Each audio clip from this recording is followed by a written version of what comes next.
அனைவருக்கும் வணக்கங்க. எல்லோரும் எப்படி இருக்கிறீங்க? நல்லா இருக்கிறீங்களா? நானும் ரொம்ப நல்லா இருக்கேங்க. இந்த பதிவு எதுக்கு அப்படின்னு பார்த்தீங்கன்னா, நம்ம ரெட்டியார் கம்யூனிட்டியை சேர்ந்தவர். அவருக்கு வயசு பார்த்தீங்கன்னா ஒரு 56 வயசு ஆகுது. அவர் தென்காசி மாவட்டத்தில் இருக்கிறாரு. அவருக்கு பார்த்தீங்க அப்படின்னா 2 குழந்தைங்க, பொன் குழந்தைங்க இருக்காங்க. அவங்க கல்யாணம் பண்ணிட்டாங்க. அவர் பார்த்தீங்கன்னா ஒரு 5 ஏக்கரா காடு இருக்குதுங்க அவருக்கு. அதில் வாழை மரம், தென்னை மரம், மாமரம் இது எல்லாமே போட்டு அவர் ஒரு 50,000 ஒரு 60,000 மாதம் கண்டா அவர் வருமானம் எடுத்துக்கிட்டு இருக்காரு.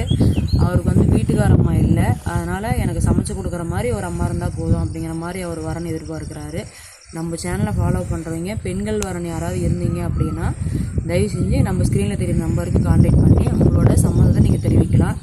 அப்புறம் பார்த்தீங்க அப்படின்னா அவர் இப்போ நீங்கள் எங்கே குடியிருக்கிறீங்களோ அங்கே கூட வர்றதுக்கு அவர் 100% சம்மதப்படுறாரு. இல்லை நீங்கள் அந்த தென்காசி மாவட்டத்திலே போய் அங்கே அவரோடய இருந்தாலும் ஓகேன்னு சொல்லியிருக்காரு. விருப்பம் உள்ளவங்க நம்ம ஸ்க்ரீனில் தெரியுற நம்பருக்கு ஃபோன் பண்ணி நீங்கள் இன்னும் மேலும் விவரங்களை தெரிஞ்சுக்கலாம். நன்றி, வணக்கம்.